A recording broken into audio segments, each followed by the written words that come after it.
Hello, everybody. Thank you for joining us. This is the first of, I think it's 5 Q&A webinars.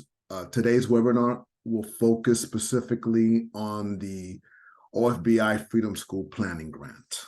Can everyone hear me? I just want to make sure you can put in the chat, yes, we can hear you. Let me see. Or you can, I don't know, raise your hand or something. This is a web. Okay, good. Okay, thank you. All right, so let's begin.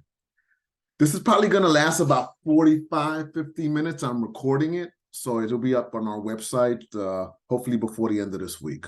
All right.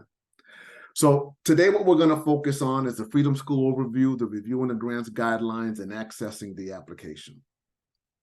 I want to first give out a really good shout out to Assemblywoman Shavonda Sumter. She's the key person that really moved the state into supporting freedom schools. She secured resources to support freedom schools. Her vision is to create at least one freedom school in every Abbott school district. Prior to this support, there were 5 freedom schools in place in year 1. And in year 2, we grew to 10 freedom schools, which we have 10 now. And we're hoping that we're able to fund 5 freedom schools so that this will be year 3. And so we'll have 15 freedom schools. And hopefully at year 4, we'll have 20. So New Jersey Office of Faith-Based Initiatives supports freedom schools so long as they're certified as Children's Defense Fund freedom schools, and we'll get into that quickly. So in order to become a certified freedom school to the Children's Defense Fund, there's an application process in October, and part of this grant is to prepare you to be able to submit a very competitive application to become a freedom school. Freedom schools provide educational and character building support to K-12 students and their families. So you have to have a really progressive and well-designed parent engagement protocol. You will also be asked to make sure that not only will you do the Freedom School reading and comprehension in the morning, but that you'll have a plan to assure that those students that are deficient academically based on their final report card, that you have a program in place to get them to a place where they become proficient. Now, let me say this. This grant is due February 23rd. You're not going to get, if you're awarded, your award letters isn't going to be received until July. So what's going to happen is that this grant is going to prepare you to launch a freedom school, apply to become certified CDF, receive additional funding if it's available, to attend the CDF training in Tennessee in January and March of 2025, and purchase a curriculum. And then we will be providing training and technical assistance and capacity building to get you to a place where you can prototype and test and launch a freedom school with 30 students, no more than 30 students. So you have to keep in mind what that timeline is all about. The key components of Freedom School. They focus on high quality academic and character building, parent involvement, civic engagement and social action, intergenerational servant leader development, nutrition, health, and mental health services for the parent engagement, culturally relevant model, and love of reading and summer learning. The Freedom School is really about lessening the reading loss that happens over the summertime. But now that the state of New Jersey is supporting the expansion of freedom schools and providing resources to support freedom schools, there's more to it than just a 6-week summer course. There's going to be proficiency in providing academic support for students that are not doing well academically during the summer as well, and then following those students throughout the academic school year in 2025 and 2026. Again, the timeline for funding is this is not for you to implement the Freedom School in the summer of 2024, because you're not getting the money until August of 2024, and you're not a certified Freedom School yet. So there's absolutely no way you can implement this Freedom School pilot project in the summer 2024. This is to prepare you to be in position for the summer of 2025. All right, I'll answer all questions at the end. This planning grant focuses on capacity building, servant leaders identified. We want to make sure that you've identified your servant leaders, that you have the appropriate staffing to support Freedom Schools, that you have certified active and or retired teachers to help with improving academic proficiency during the summer hours of the Freedom School, as well as throughout the academic school year. And that you also look into the idea of bringing on board grad students that are getting their master's in education so that they can also be part of that learning transfer of knowledge. There are 5 original Freedom Schools, and I'll get into that. Part of this process is that you will be partnered with one of those 5 Freedom Schools if you're funded, so that there's a peer-to-peer learning opportunity to show you how to prepare to launch a Freedom School, how to do the marketing to get the children involved in the Freedom School, how to create the parent engagement protocols. We need to make sure that you have a suitable location that is ADA compliant, that has air conditioning, that you have space so that you can have outdoor recreational activities. We want to make sure that you can identify your key partners, and we also need to make sure that you're in position to prototype and test. Have 30 students recruited and will commit to this, and that you figure out what the age range is. Is it grammar school? Is it middle school? Or is it high school? And I'll get into that down the road. We're looking at an intensive summer academic program. So it'll be reading and retention in the morning, improve academic proficiency areas in the afternoon. But you also need to be creative in how you improve their academic deficiencies, because we don't want these kids to hate coming to Freedom Schools because it's nothing more than school over the summer. So we need to work with you to come up with creative approaches that introduce the concepts that they're deficient in, and also helps you provide practical application of those concepts in the real world. And there's a number of ways that you can do that. You can take them on field trips, and you can have conversations about geometric shapes, which focus on math and science. You can take them to the place, the Science Center in Jersey City. You can take them to the Audubon Society in New Jersey, so you can have a science tour while they're outside looking at streams and jumping in water and playing with mud and trying to find frogs. There's a lot of ways that you can institute the theories of where they're deficient, and we need you to focus on about that. We need you to also build out or think through, or we're going to work with you to think through what a year-long homework and tutorial program should look like, and that you're going to track the students that were in your Freedom School throughout the academic school year to assure that they maintain their proficiency in all their academic grades. Because the state of New Jersey wants to know, see, the legislators, Assemblywoman Sumter, believes in the promise of Freedom Schools. It is going to be your responsibility and our responsibility to get them to know the promise of Freedom School. And believing and knowing are 2 different things. And the only way they're going to know the promise of Freedom School is based on the data that we're able to get them that indicates the impact that you've had academically with the reading and writing, the impact that you had in assuring they're proficient in the next grade level, or if they're deficient, that they're efficient going into the next grade level, the impact that you had with your parent engagement, and how were you able to impact their lives. All of that data put together really shows the promise of Freedom Schools. Then you got to figure out the meals. For the summer program, there's breakfast, there's lunch, there's a snack. How are we going to get those meals? How are we going to budget for those meals? Academic school year, snack and dinner. So if your academic school year is the homework and tutorial is 3 to 6, you got to feed these kids, right? And so how are you going to do that? And what are the partnerships that you can have in place to support that sort of expenditure? Classification.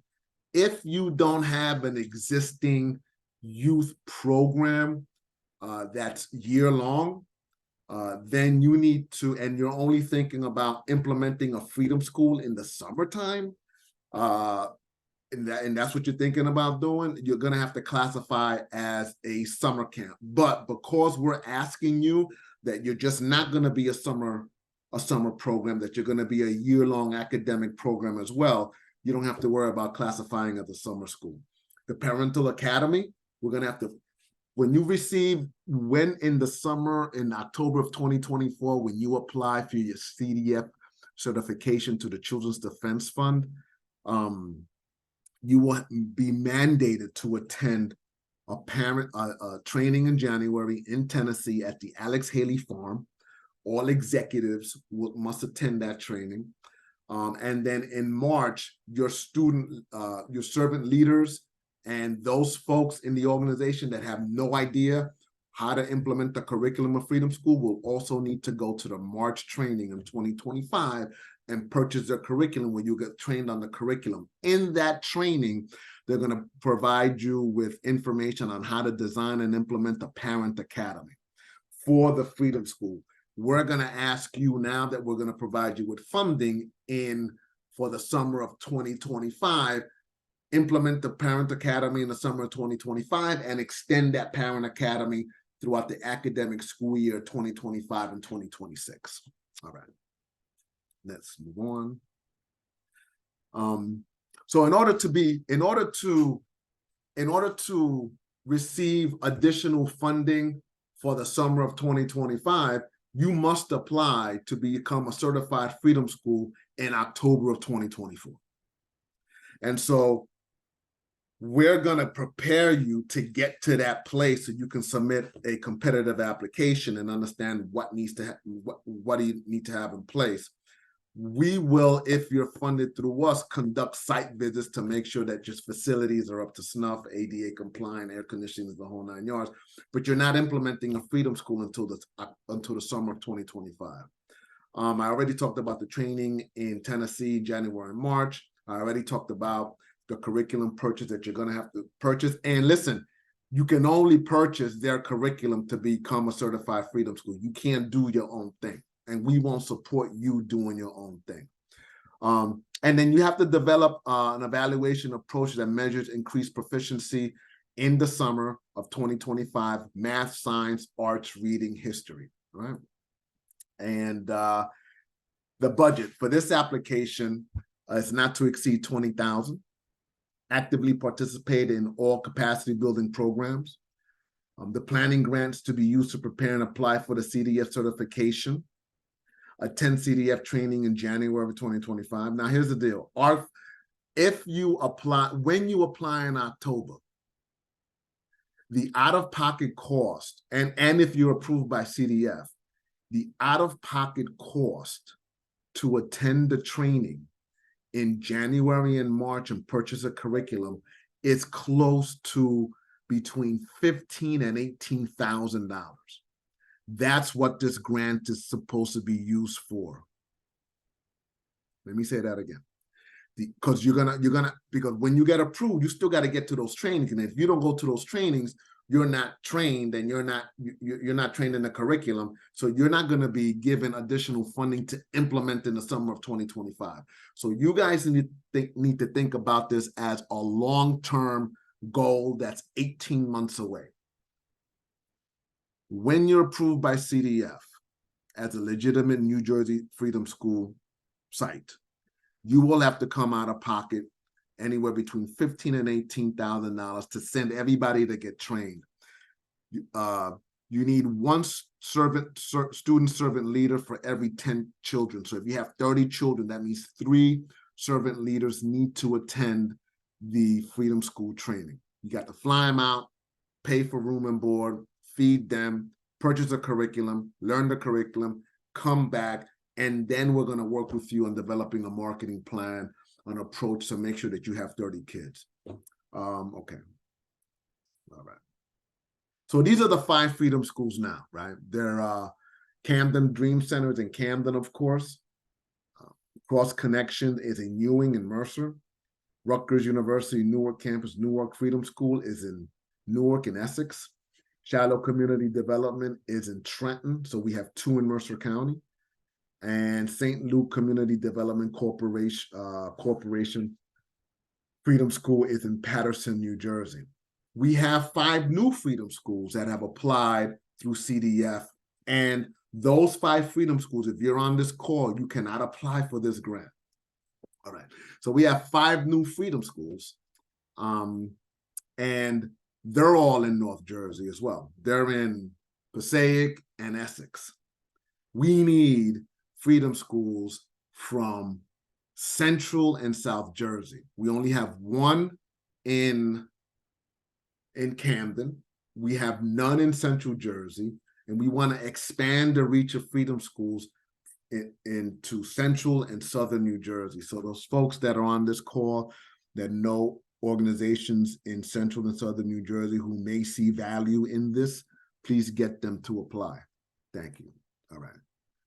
So to download the application and supporting documents, you have to click this link. But listen, I've been around for a while and I don't even know that link. So I just go to Google and insert New Jersey Office of Faith-Based Initiatives, and it pops up.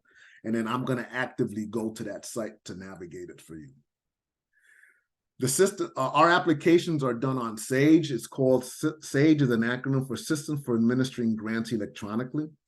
The Sage website is www.sage.nj.gov, www.sage.nj.gov. When you're using Sage, only use Microsoft Edge, Safari, I keep forgetting that I after Safari, and Firefox. Do not use Google Chrome. Tell everybody in your organization who's gonna have a hand in writing this application. If you're gonna spend the money on a fund developer, which I don't think you need to, but if you need to go that route, go ahead. Tell that person not to use Google Chrome. Why? Because Google Chrome does not interface well at all with Sage. So on your end on Google Chrome, when you access Sage, it'll look like you're inputting everything and saving everything and you submitted the application. At our end, we don't get anything. So it's not like it'll be like you never submitted it. Again, do not use Google Chrome, Microsoft Edge, Safari, or Firefox. When you're on Sage, remember to always hit the save button. Sage does not have an automatic save feature. So when in doubt, always click save. If you have any questions, here's my contact information. I'll also put it in the chat as well, but I'm going to record this so you can get to the end of this recording and get that contact information. If I'm not around, you can contact Louisa. That's her main number. And if neither of us are around, you can contact Zainab. But if you call me on my cell phone number and you text me, that's probably the quickest way to get in touch with me. And I'll reply. All right, now we're going to go live. And we're going to go to our website, and then we're going to take the steps. We're going to review the application, and then we're going to take the steps to, I'm going to actually open up an application and go through the steps. So let me see what I'm doing now. Okay. So before we go live, I want to go to the New Jersey Office of Faith-Based Initiative. So when you Google the New Jersey Office of Faith-Based Initiative, you'll land on our homepage. This is our homepage. And if on the top, you'll see a button for grant opportunities and webinars. And to get access to our grant opportunities, if you forget about clicking on that button there, grant opportunities, you can scroll down to Spotlight. Now, before we go into Spotlight, I want to go to the third column that says resources. If you want to be added to our email distribution where we inform all of our grantees and all of our nonprofits that's in our database about funding and other resources opportunity, whether that be funding from state agencies, whether that be funding from foundations, corporation, or the federal government, whether that be free training, paid trainings through our stakeholders throughout the state and nationally. You want to click Instant Connect. Let me click it. Let me see what happens. Yeah, you want to click Instant Connect, and this form will pop up. You fill out the form, you click Submit, and you'll automatically be added to our email distribution. We try not to send out a lot of constant contacts because I don't know about you, I get inundated with that sort of stuff. And I don't read it if I get inundated by the same organization. So we try to be discreet with it.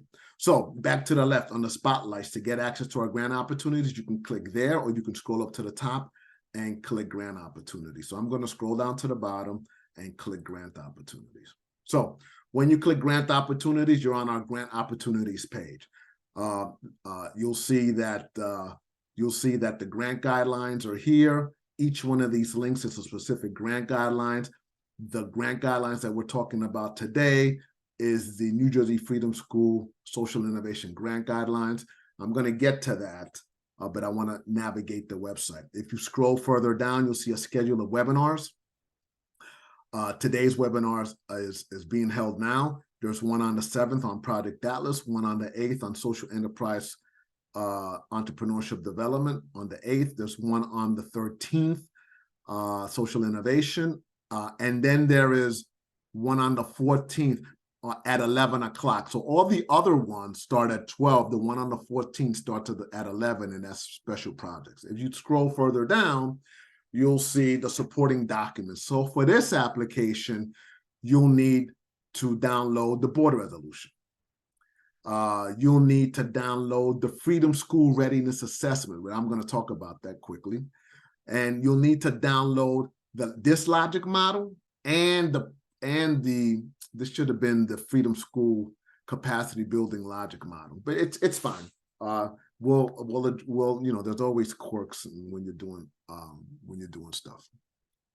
If you scroll down further in the application, it's going to ask you for your congressional district and legislative district. So if you click these links here, it'll take you to the congressional district mapping, and you just find your county, click on that, find your municipality, and then that'll take you to what the right number is. And if you click legislative district, click on that link, find your counties, and then find your municipalities in those counties, and then you'll know what your legislative district is. Okay. And then if you scroll further down, you'll see the Division of Consumer Affairs Charities Registration. Applicants, grantees whose budget is under $10,000. That means $9,000, that your total income for your entire organization does not exceed $9,999.99. You don't have to file for your charity's registration number. Let me say that again. Grantees that are funded whose agency-wide budget is under $10,000, meaning that the total income for the entire organization does not exceed $9,999.99, don't have to register for a charity registration number. I'll tell you what you need to upload, right? You'll have to upload now listen to this, you're gonna have to upload your 990EZ, right? So now the application is due February 23rd. So that would be, February 23rd, 2024.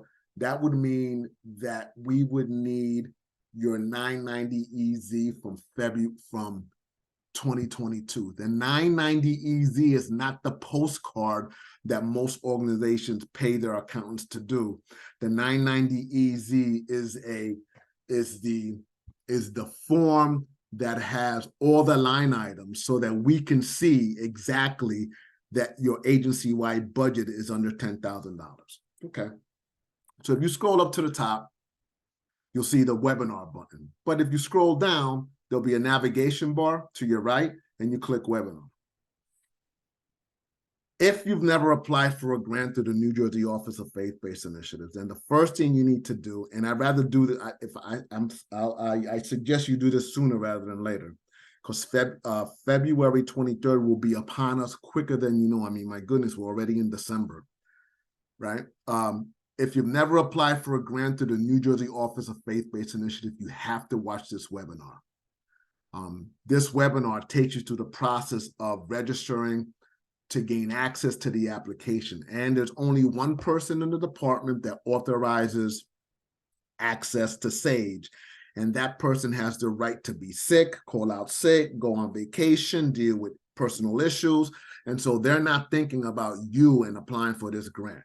So the sooner you register for SAGE, the sooner you'll have access to the application. Now, if you're going to wait the week of, I mean, it's December 5th, the thing is not due till February 23rd. If you're going to wait the week of the application due date, I can't guarantee that you'll get access to SAGE and you won't be able to upload your application. The next thing you want to do once you get access to SAGE is watch this webinar, which is Step 1 Organizational Information. I'm going to redo this webinar, but I'm going to say this. There are 5 documents that you need to upload in order to do business with the state of New Jersey. That is, if your budget is above $10,000, you need to have your charity's registration number and proof that that number is compliant. You need to have a Division of Revenue number and proof that that Division of Revenue number is compliant. You need to have your 501c3 secular nonprofit letter of determination.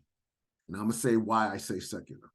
You're going to need to upload your certificate of incorporation, not your articles of incorporation, your certificate of incorporation, and you're going to have to upload your certificate of standing. Now, the only one that's a cost is the certificate of standing, and if your agency-wide budget is above $10,000, your charity registration number is non-compliant, there's probably fees that you have to pay. To make this process quick, what I'm going to tell everybody now is just place placeholders. When you watch this webinar, it'll tell you what to upload and what numbers to put and where to put those numbers. Just put zeros where you're asked to put a number, and where you're asked to upload a Word document that reads something like this. We understand that if we receive funding, that we will not enter into contract with the Office of Faith-Based Initiatives until we upload all necessary and required documents. We further understand that if we're funded and those documents are not uploaded within 90 days after the award letter, that you understand that your grant will be rescinded and reallocated to somebody else. Because it's going to take time to get that, and we're not going to wait 6 months for you to get it together. So again, you can insert placeholders, all zeros, upload that document that I said that reads something like I just mentioned, and this is recorded so you can go back again and hear it again. That all documents need to be uploaded and verified and compliant no later than 90 days after the award letter date. Okay. Further, if you scroll down, this is a webinar on the introduction to logic model. Let me tell you something. I don't review the applications, but when somebody gets denied, they always want feedback from the peer reviewers. And the one area that they get dinged on the most is that they don't upload a logic model, because the logic model needs to align with the budget, needs to align with the program design, needs to align with the SMART goals, and needs to align with the impact that you're saying that your program is going to deliver. And a lot of organizations get low scores because they don't upload the proper logic model. Okay, so that's this website. All right, so now the other thing, now I'm going to share with you the grant guidelines. I'm going to go quickly through this. The application is due February 23rd, 2024 at 4 o'clock. Right? It'll give you the link of where to download the application. I just talked about eligibility requirements. Listen, we don't fund and we never have funded religious institutions. Let me say that again. We don't fund and we never have funded religious institutions. If you're a religious institution on this webinar, you're a church, a mosque, a temple, a synagogue, whatever it is that you are, you have at least 8 months to get your secular 501c3 determination letter in place, right? Or if you choose not to go that route, then you need to identify a lead agency to write this for you to partner with, so that you can implement the Freedom School. Those are the only two ways. Now, a lead agency can be a local college or university, a community college or local university, another nonprofit that is willing to act as a lead agency and write it in such a way that they're the lead agency and you're just partnering with them. But that's the only way that's going to happen. All right. And then we can have offline conversations on how quickly that can happen. Now, the Freedom School grant, the maximum that you request is $20,000. We're looking to fund 5 organizations, right? Now, everything that's here, I already talked about, but I just want to highlight. If you look at the second bullet, we're looking to work with you to fully think through your organizational capacity, its infrastructure and collaboration. Why are we focused on infrastructure and collaboration?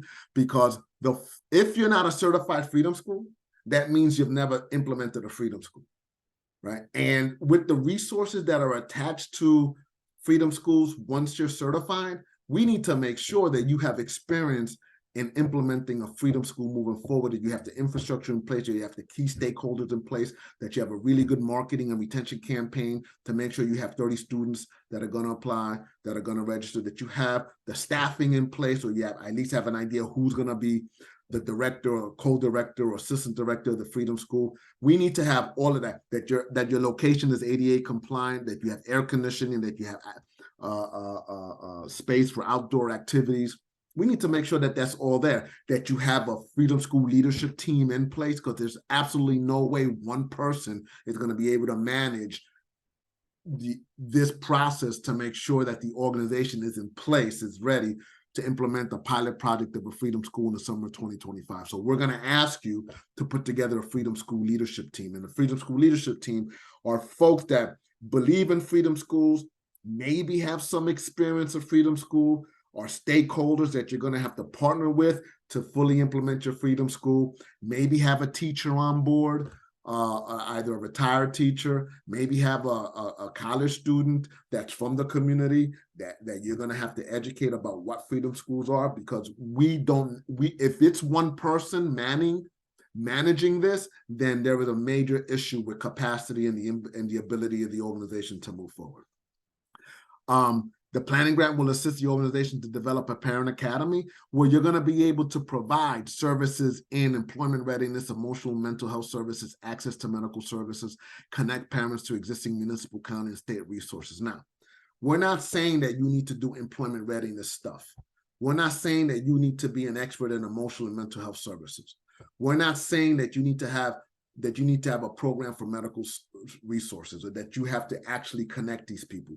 We're simply saying that you should have partnerships already established in the community, that if a parent comes to you and is looking for work, that you can refer them to the right and the appropriate institution to help that parent get to where that parent needs to get to in terms of employment readiness. Same thing with mental health services, same thing with medical services, and same thing with connecting parents to existing municipal, county, and state resources. You need to have contacts throughout all these levels of government and community resources moving forward. All right. Organizations applying for a Freedom School planning grant must create a Freedom School leadership team. I just talked about that.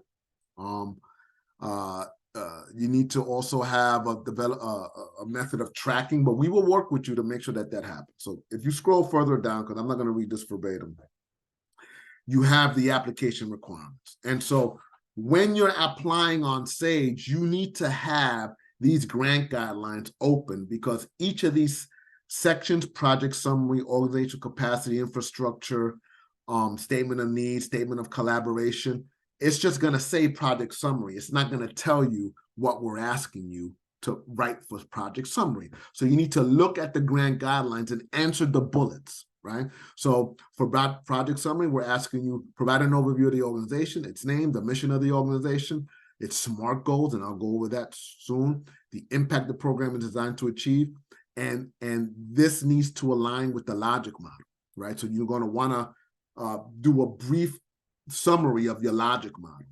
Justify why the organization is applying for a Freedom School Planning Grant.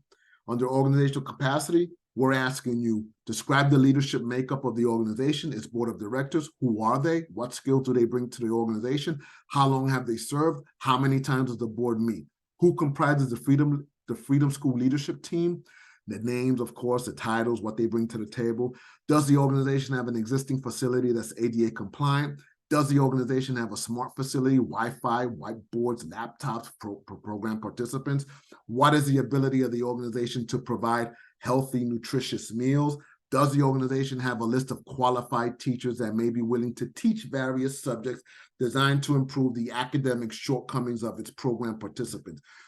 This is just asking, do you have these things in place? Because when the summer of 2025 comes, you need to be on the ground ready to go. So it's going to be, it's a nice 18-month ramp up, and we're going to be there to help you out. Statement of need. Does the Human Services Advisory Council needs assessment? Every county has a Human Services Advisory Council needs assessment.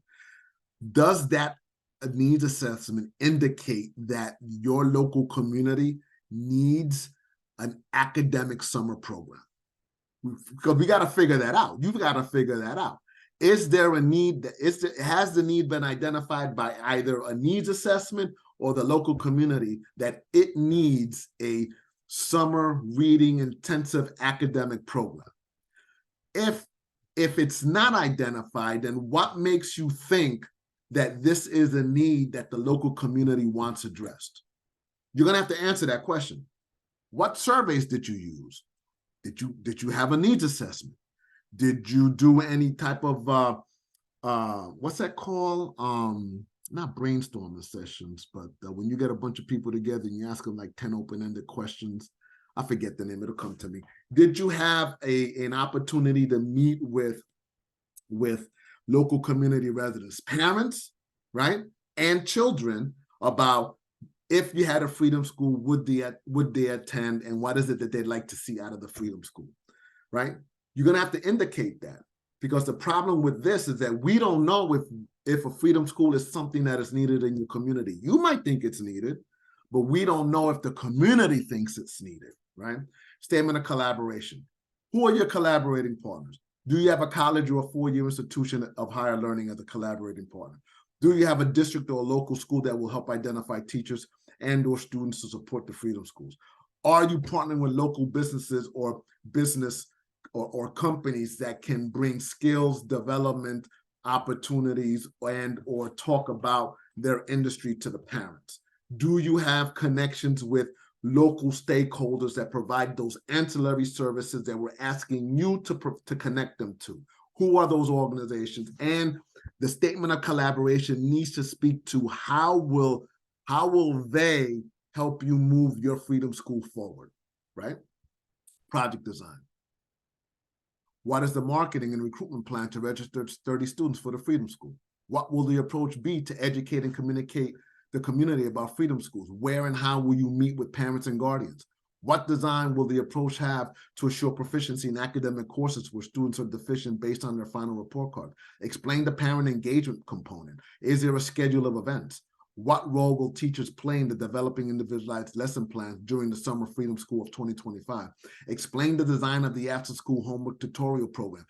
We want to see if you're thinking this through, right? The idea of Freedom School is a hot issue right now because the state is supporting it. Prior to this, or prior to last year, ain't nobody was talking about. No one was really talking about Freedom Schools except the 5 original Freedom Schools. Now that there's support for Freedom Schools, you know, there is going to be everybody and their significant other is going to want to create a Freedom School. We need to make sure that you're doing this because you have the passion of Freedom Schools and that you see that you know the promise of Freedom Schools. Who's your target population? That's kind of it's the children, it's the family, what's the economic, educational status, it's all there, right? But you need to speak to that. You need to speak to that, right? You just can't say, we're just going to deal with the kids. No, what's the area code? What's the medium income? Are they single parents? Are they grandparents raising the kids of their grandkids? Are they working? Are they not working? What's the economic issue? What's the educational status? That lends to, you know, doing a little bit of research in the census information that you can go to the New Jersey Department of State and download all that information, right? And then you can grab that information and articulate it in this section. Now, the other issue that a lot of organizations get really dinged on points is their inability to write SMART goals, S-M-A-R-T. So SMART goals are, you know, back in the day, we used to have goals and objectives, right? And goals would be broad statements, objectives would be measurable and time bound. SMART goals now combines the two. And SMART goals stands for specific, measurable, achievable, relevant, and time bound. So an example of a SMART goal might be 80% of the students that consistently participate in the Summer Freedom School program will improve their reading and comprehension and by X percentage, and will improve their proficiency in math, reading, and writing to be able to enter the following school year on the proficiency, on understanding the proficiency of the 6th grade. That's, oh, and you got to throw a time on by the end of the Freedom School summer program. That's one, right? Then you got to do a SMART goal on the parent engagement. 70% of the parents that participate in our mental health program will be referred to mental health services by the end of the by August of 2025. That's one. The other one is 80% of Freedom School students that we will follow 80% of Freedom School students that and 75% of those students that participate in our homework and tutorial program by the end of the academic year will maintain their grade level proficiency. Those are SMART goals. Now, if you've never written a SMART goal, I've even taken the liberty of giving you some research. So these blue links are articles and other information on how to write SMART goals. So you can go ahead and take a look at that. If you're having a consultant do this, make sure that the consultant writes SMART goals, not just goals and objectives. The evaluation. How will you evaluate and demonstrate the impact of the individual? How will you evaluate to demonstrate the impact of the homework tutorial program? How will you evaluate and demonstrate the impact of the parent engagement component? How will you evaluate and demonstrate the impact of the individualized lesson plan designed to improve academic proficiency based on the final report card? Now, when you become a certified CDF Freedom School, you will opt into their evaluation protocol, and they will evaluate the impact that the Freedom School reading components has had in the morning sessions of your Freedom School summer program. So there's going to be folks evaluating you left and right. CDF is going to evaluate. We're going to ask for evaluation input so that we can extrapolate that data and say, hey, this is the promise of Freedom School. So you need to be prepared for that when this thing happens in the summer of 2025. You need to complete all budget forms in Sage. Now, that second bullet might shock some of you. No personnel costs will be approved. Why no personnel costs will be approved? Because this is a planning grant. This is a planning grant. You have a Freedom School leadership team. The bulk of this grant is to prepare you for the summer of 2025 to get certified, and then to use the bulk of this grant once you're certified as a Freedom School to attend the mandatory training in Tennessee and in January and in March of 2025, and to purchase the curriculum. So there's no need for personnel costs here, right? Funds can be used to support consultants with experience in designing, launching freedom schools. If you think you need to identify a consultant, that'll be fine. You could put him or her in the consultant sheet, but work in the consultant page. But we need to vet them to make sure that they know what they're doing. Not everybody, just because you're a teacher doesn't mean you can implement the Freedom School. Just because you worked at the Department of Education or the district as an administrator means that you can implement the Freedom School. If you don't know what Freedom Schools are, if you've never been trained through the Freedom School process, if you never implemented the Freedom School curriculum, if you never designed and developed a marketing plan and retention targeting, 30 students to attend a Freedom School, and then you've never done it. Then you've never done it. Funds can be used for the purchase of technology. You may need some laptops, right? Your leadership team may need some laptops. Funds will be used to prepare for the CDF certification process, and if certified, you can use the money for the training. Board resolution, we need you to upload a board resolution. We need you to upload a logic model.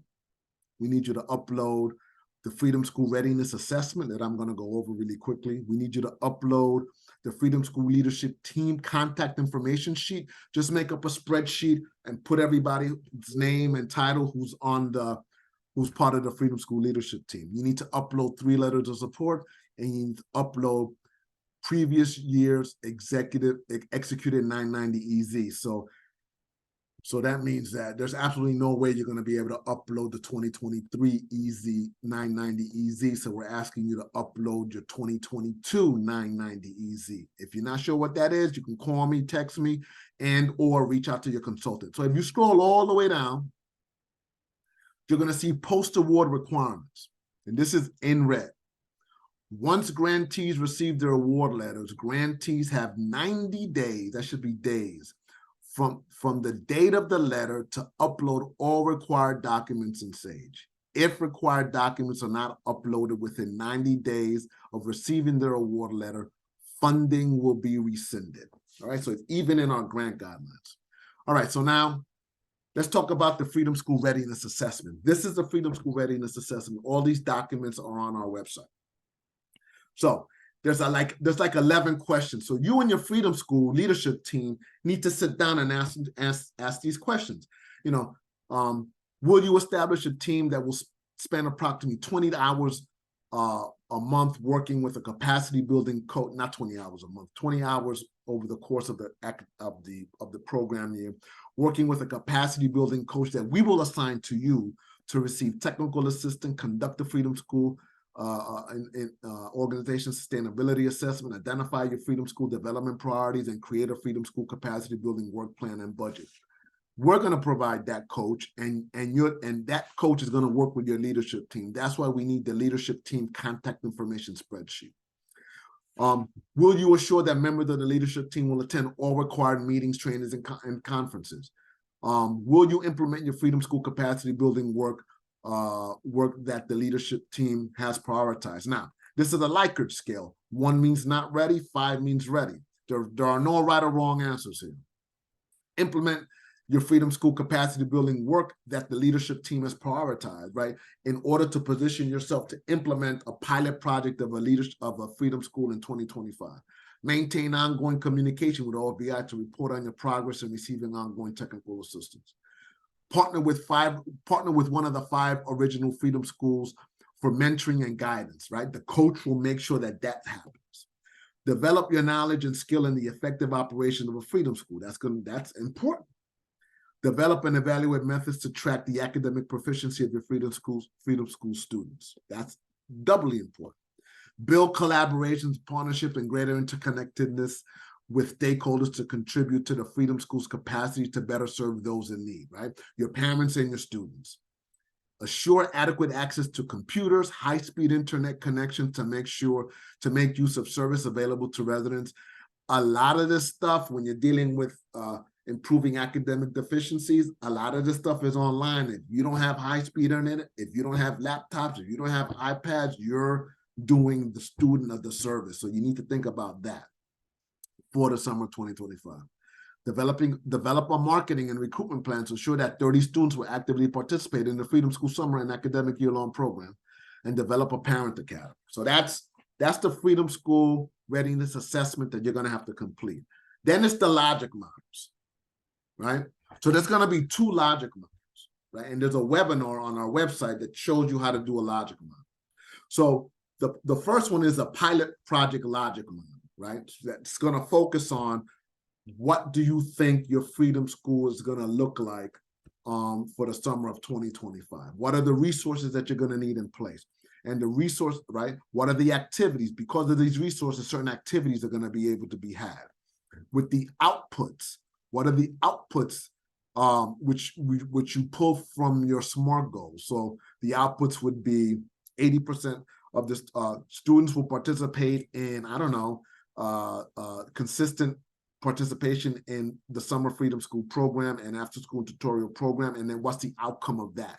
If you already have your SMART goals, you pull that information out of your SMART goals. And then what's the impact of the students participating in the Freedom School? What's the impact of the students receiving academic support to improve their proficiency in whatever deficient academic programs the classes they've had? What's the impact of the parent engagement over the summertime? What's the impact of the homework and tutorial program throughout the academic school year? What's the impact of the parent engagement over the academic school year? So that's the pilot project logic model.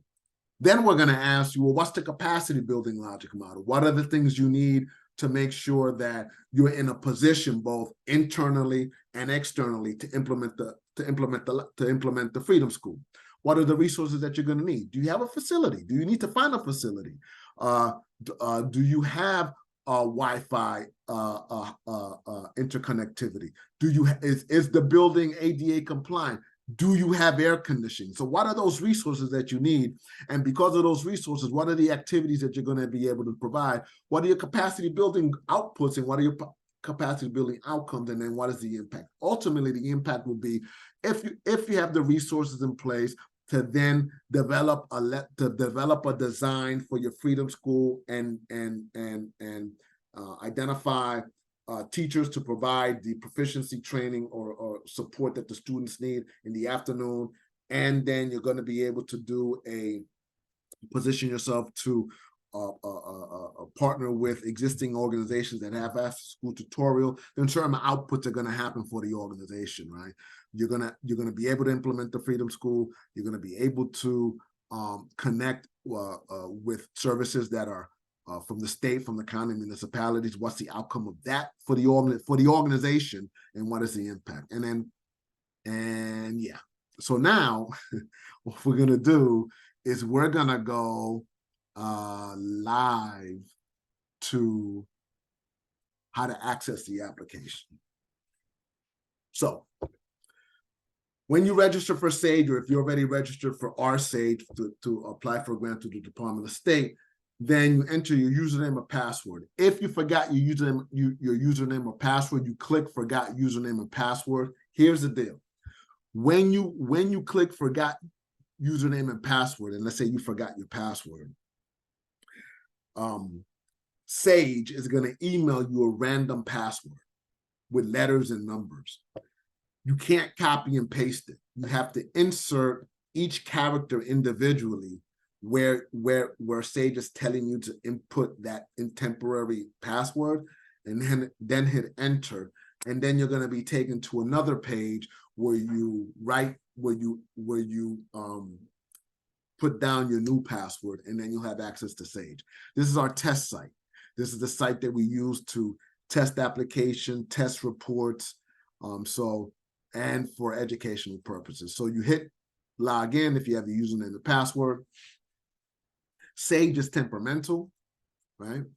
Just like it is here. And so when you get to the My Task page, it's not going to look as busy as this is, because this is our test site. This will probably just be an empty white space, or you'll have just an empty blue box. But when you get to this page, what we want you to do is scroll all the way down to the bottom and click View Opportunities.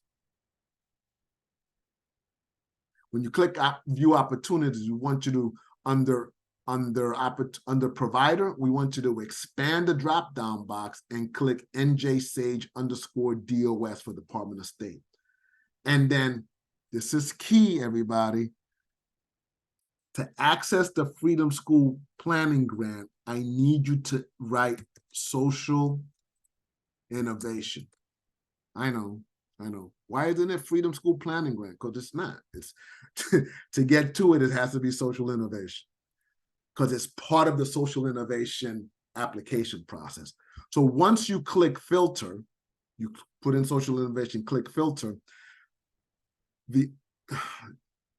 on your live site, you'll see OFBI Social Innovation 2025 for, and then the name of your organization. This is our test agency. And then you scroll down to the bottom and you click apply now. Then you get to our agreement page. The first link is to general information about the funding guidelines for the Department of State. The second link takes you to our website so that you can get the most updated grant guidelines, because that's where they'll be. So when you get to this page, you click agree.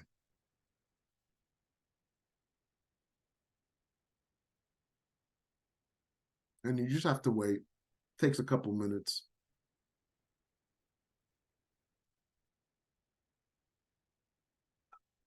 Yep, here we are. So then you get to the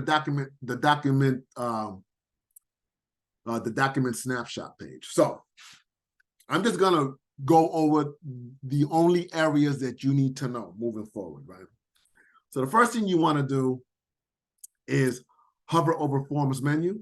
Hover means just put the cursor over Forms menu and come down and click Profile Information.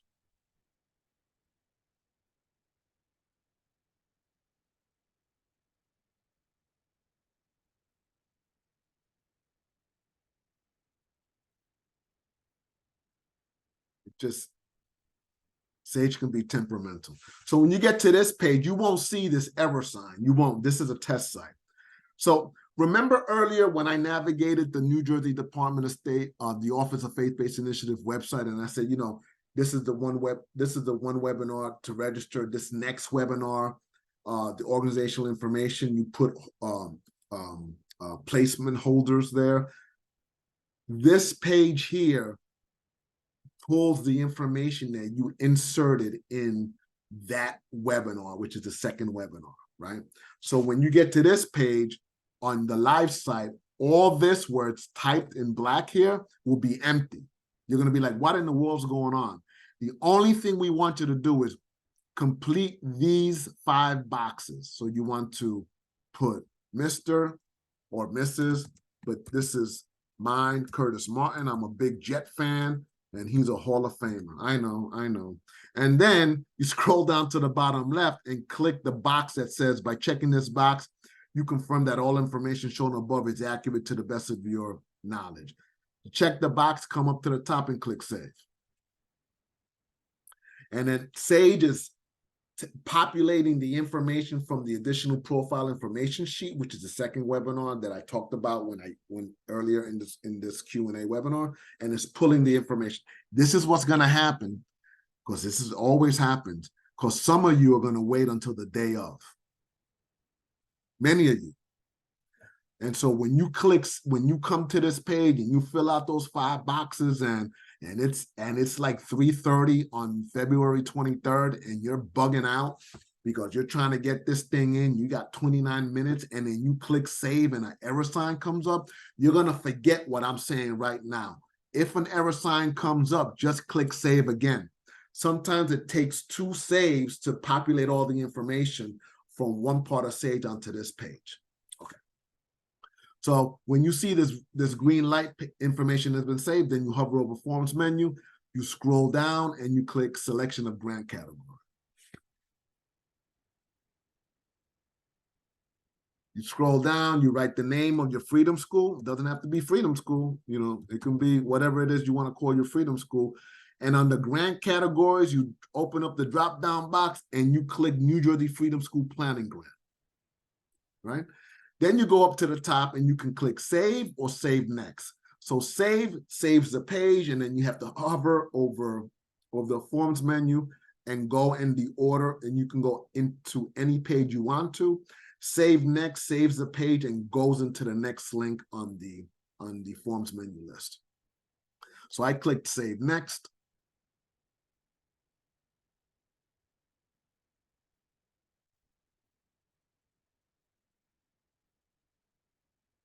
Again, Sage is, yeah. Okay, so when you get to this page, you won't see this error sign because this is a test site. You'll see it now.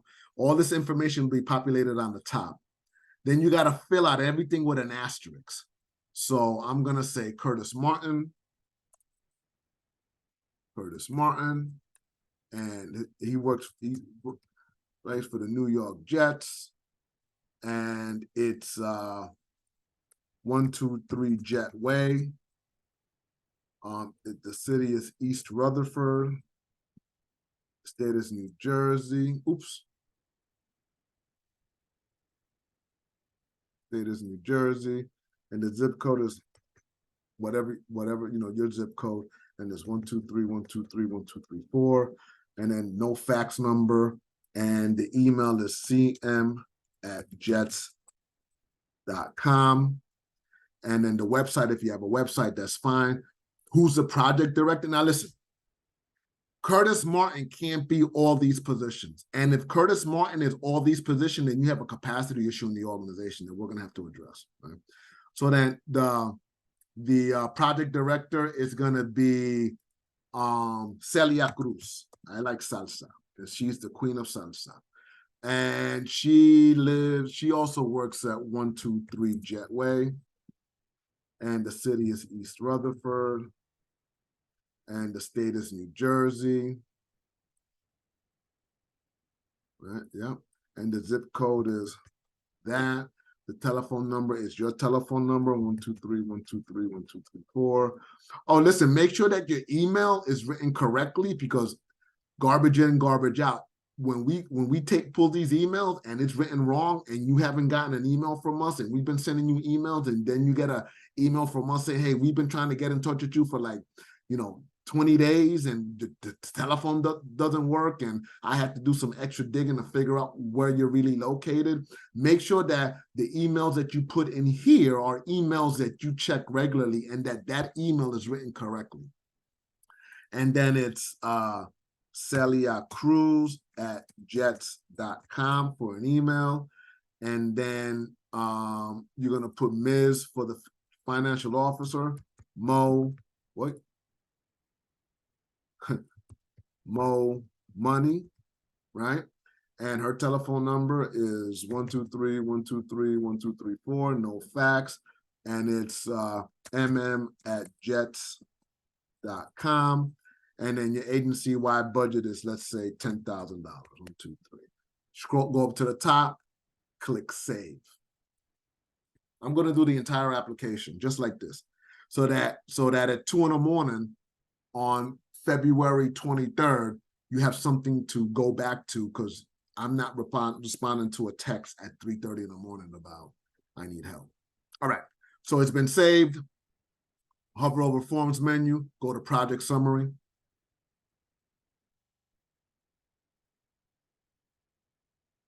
Project Summary, you need to have your grant guidelines, because there's nothing on this page that tells you what you need to put in here. So you read the grant guidelines, you answer the bullets, you put that information in here.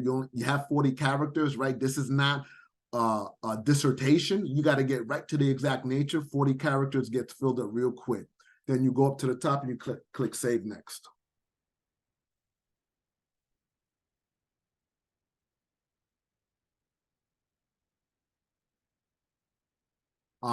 Then that brings you to the organizational capacity building. Again, this page does not tell you what to put into that text box. You need to have the grant guidelines next to you.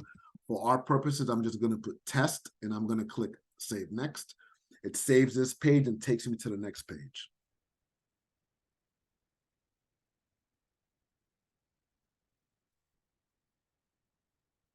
Then it takes you to the statement of need, right? Again, you need to answer the questions, the bullets that are being asked of you in the grant guidelines. You put that information in here.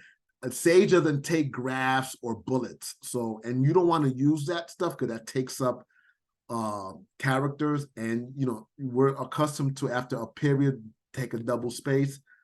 For this application, a double space is 4 characters. So just a period, 1 space, and then keep on writing. Make it one continuous essay, right? Go up to the top, click Save Next.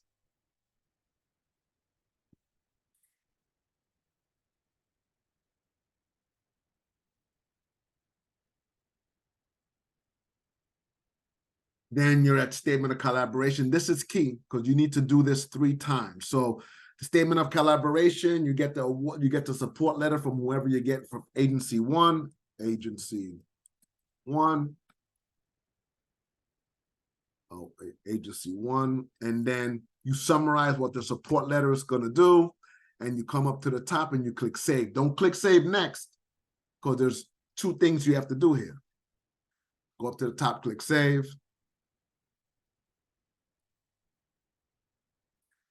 So on the top, you have to do this 2 more times. So if you scroll up to the top, you'll see an add button. Click Add.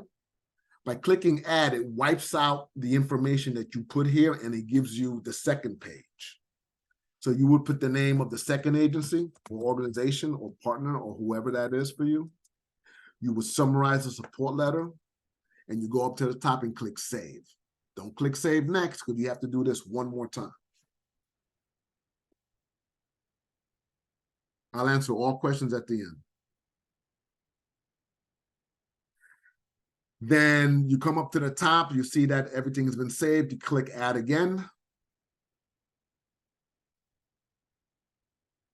And the peer reviewers are what they're gonna do is they're going to, you put the name of the agency here, agency 3, and you summarize what the support letter is. They're gonna look at your support letter and compare it to what you're putting in here. So make sure that your support letters read properly. Then you go up to the top and you click Save.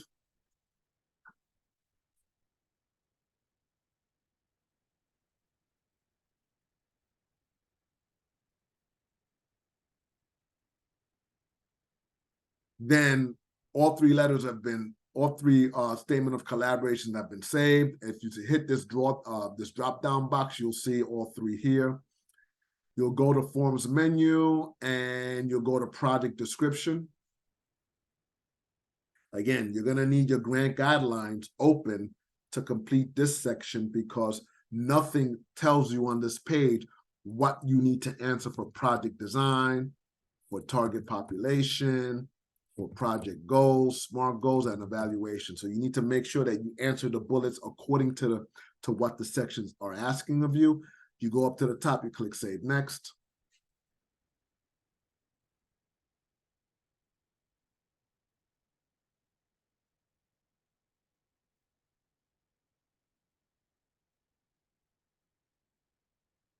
All right, now we're at personnel. I already said it makes no sense to pay personnel for this.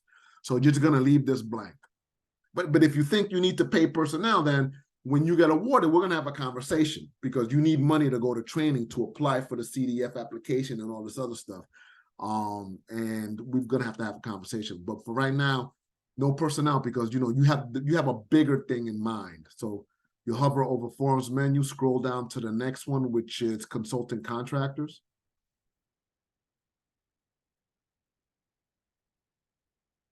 All right, so let's say, I don't know, let's say you really gonna pay for a consultant to do, I don't know what, but let's say, I don't know, because you have a capacity building coach, you have a Freedom School leadership team that's comprised of volunteers that are willing to come together and work on this, right? To make sure that you have a Freedom School so that you can get access to funding, other resources, so that you can hire them to run your Freedom School. But for right now, for this $20,000, I'm not sure. So you can leave this blank, right? Oh no. Are you gonna leave this blank? Yeah, you're gonna leave this blank. So just don't, I guess you gotta click yes. So you leave this blank because there's no consultant that you need, unless you're gonna justify a consultant, and then you gotta get that through the OFB, through us. So you click save. And then then you hover over Forms menu, you scroll down to other cost categories. All right. So the bulk of your money is really going to be, the way that I see it is travel, CDF,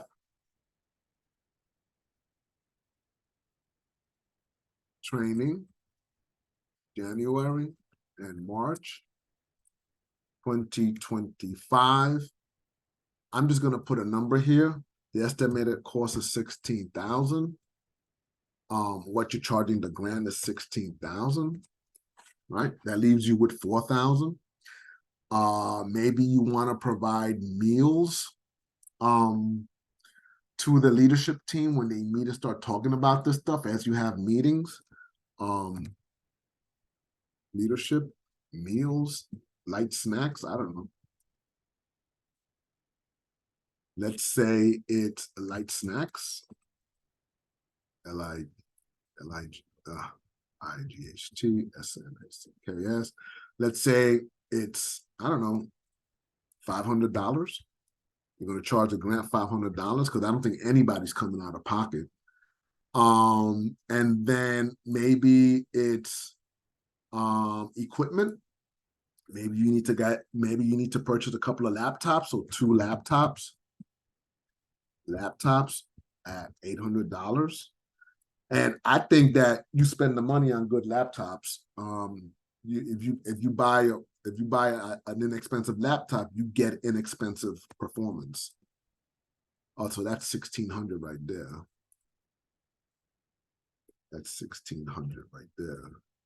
And then let me see what this is equaling out to. 18,100. Okay, good. So I think we're good. And then I don't know, let's say other, let's say admin costs. And what are admin costs? Are costs not yet realized. Oops. Costs not yet realized. Oops. Realized for program. So that, what's that total on there? So that's 18, 19. So that's, what is that? Oh, 1,900, I think it is, 1,900. Let me see. Perfect. Go up to the top, click save.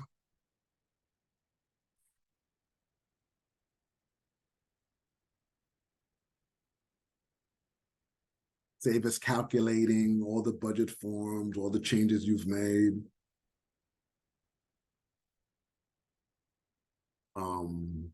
Everything adds up to 20,000, very good. Then you go to forms menu, scroll down to overall budget.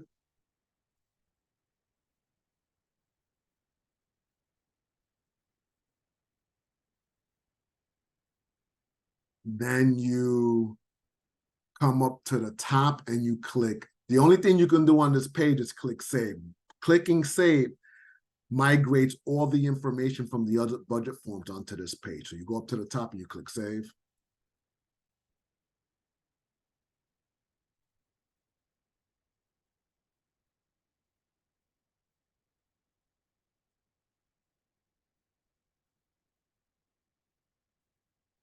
All right. So there you go, right? You got a $20,000 grant. This is what you're going to put the money towards. You have a leadership team that's going to support this. You don't have to pay them anything. And so you hover over forms menu, you scroll down, and now it's the required appendices, right? So in the required appendices on the grant guidelines, it'll say board resolution. So you click file, you find the board resolution and you upload it. You come up to the top and you click save.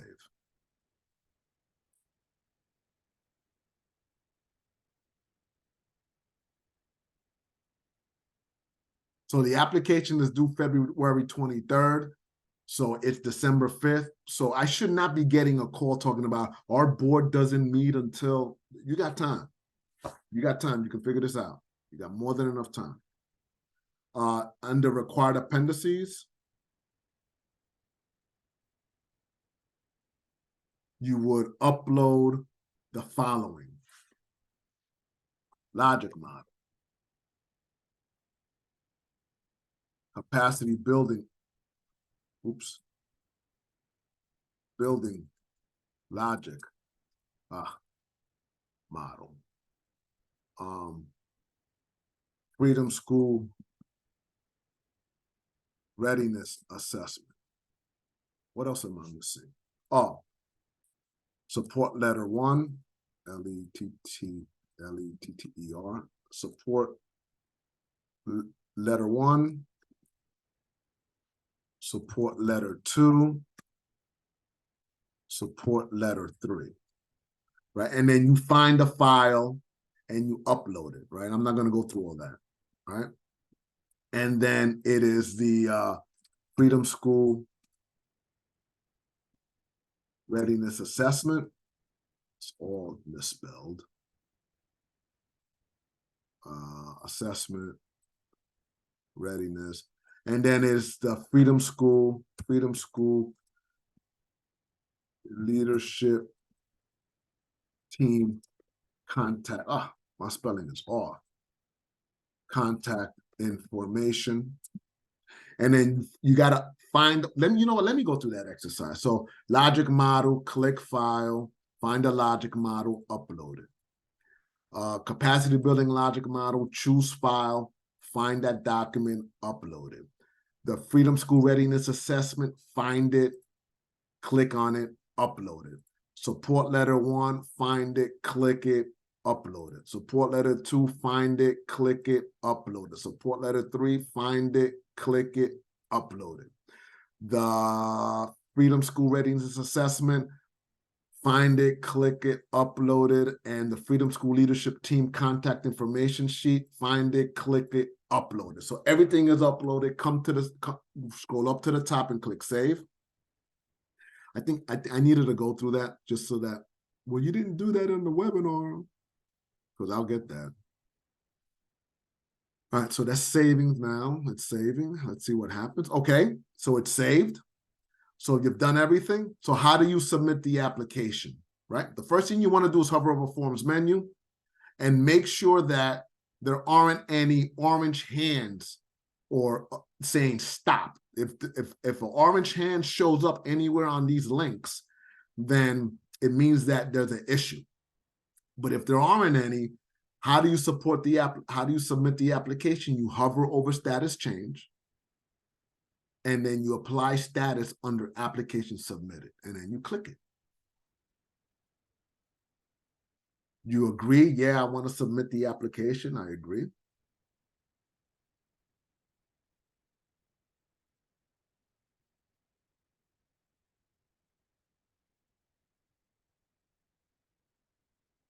And the application is submitted. Eddie, I didn't get an email. I don't know if the application is submitted. Can you check? Well, you can check for yourself. Look, this is how you do it. When you submit the application, there'll be this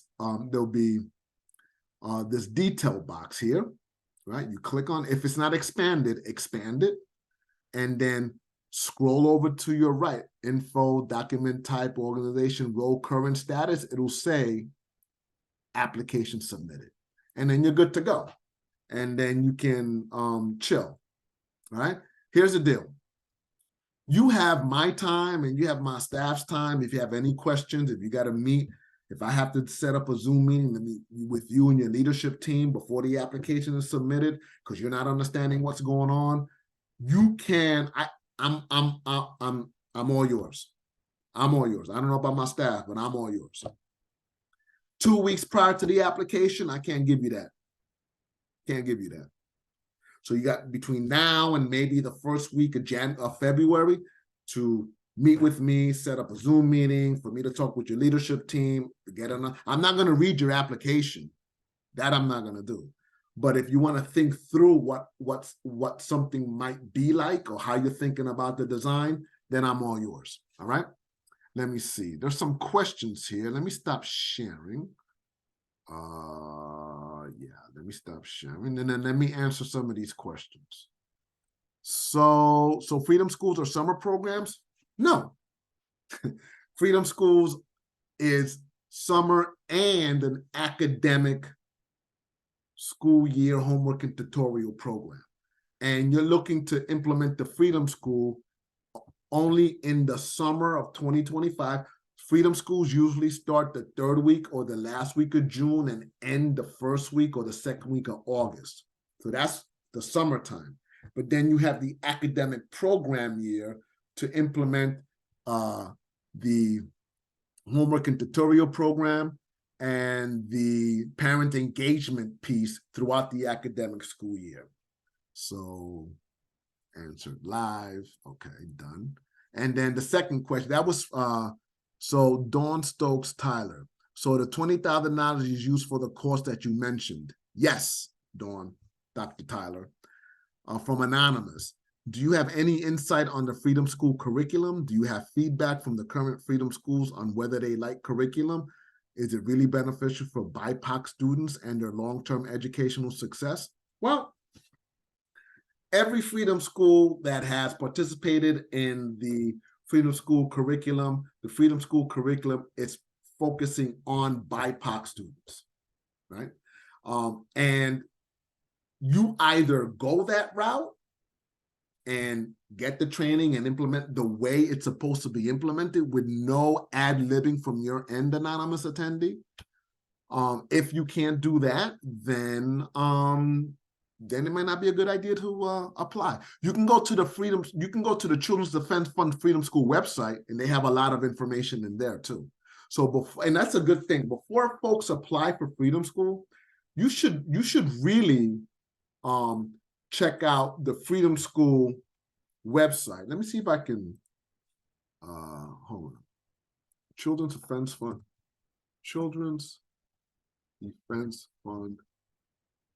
Freedom School.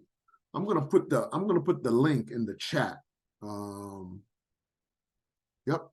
And then you could do your research and then figure out if this is something you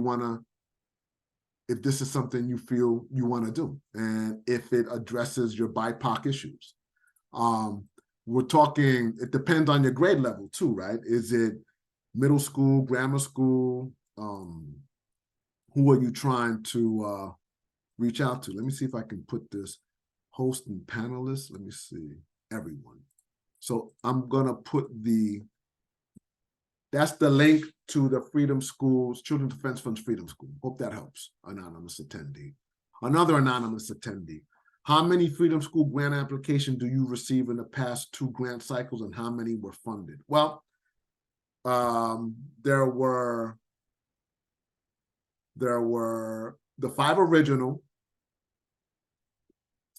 Then there's 5 new ones, so we went up from 5 to 10. And we're looking to fund 5 from this application process to then have them submit an application to become a certified Freedom School for the summer of 2025. So we started doing this last year. All right, hope that answers your question. Here's another anonymous attendee. How does a potential Freedom School fund the actual Freedom School? Well,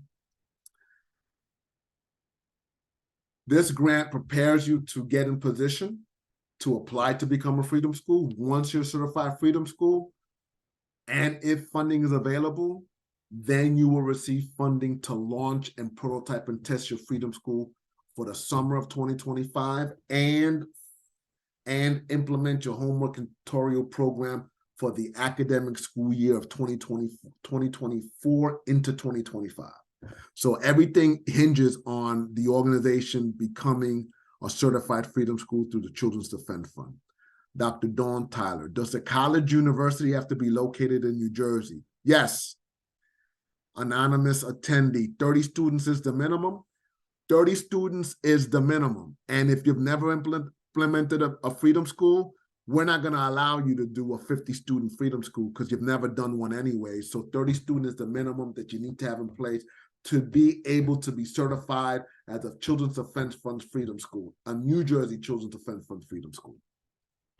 Forgive me, anonymous attendees. Forgive me if you answered this. Are Freedom Schools only for a certain demographic? No. We have Latino. Well, the curriculum focuses on BIPOC children, the BIPOC community. And so if your demographic falls under that, then fine. But I've visited Freedom Schools that had Black kids in it, Latino kids in it, white kids in it, you know, as a cohort. So, but the readings and the curriculum are really focusing and targeting children of color. Dr. Von Methenheim, okay, just a question. It's just a question mark. All right, Michael Garson. How many weeks is a summer program? It's about 6 or 7 weeks. Tanisha Bass. This is Tanisha Bass from Rutgers Camden. Thank you for this very informational webinar. By any chance, can the planning grant also cover for the training for servant leader interns in the June training in Knoxville? You're talking about June training of 2025?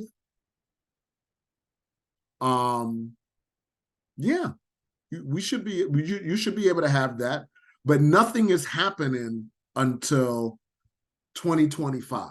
No one is implementing a Freedom School until 2025. No one is going to be identified as a New Jersey Freedom School until you apply in October 2024 for certification to the Children's Defense Fund, become authorized or certified by the Children's Defense Fund by November 2025, and then you attend the trainings in January of 2025, the curriculum training in March of 2025, and then this servant leader training in Knoxville in June of 2025. Nothing's happening until 2025. If once you're certified as a children's as a New Jersey Freedom School, then the hope is that there's funding in place to support those training costs. A. Simon, do you know the amount of funding received to fund the Freedom School after you received the planning grant? Let me see. You've received the planning grant.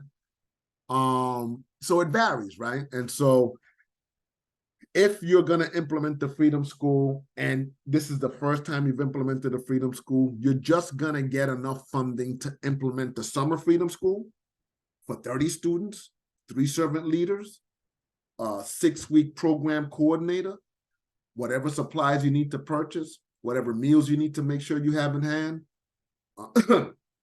rent for the facility, Wi-Fi, laptop purchases, ADA compliant facility. You'll have enough resources for that.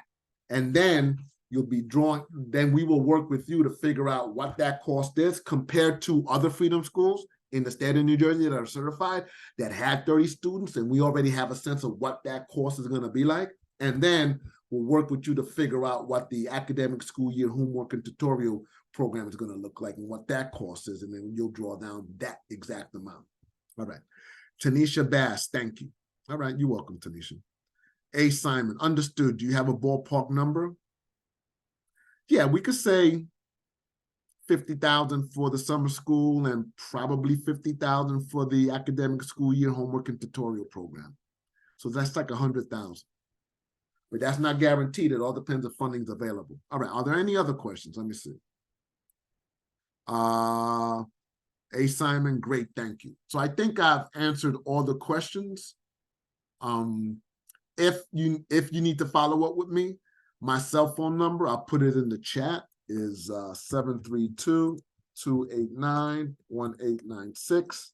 And my email is edward.laporte@sos.nj.gov.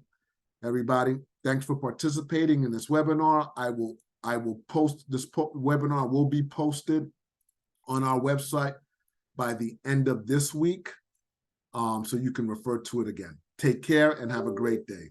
Bye-bye.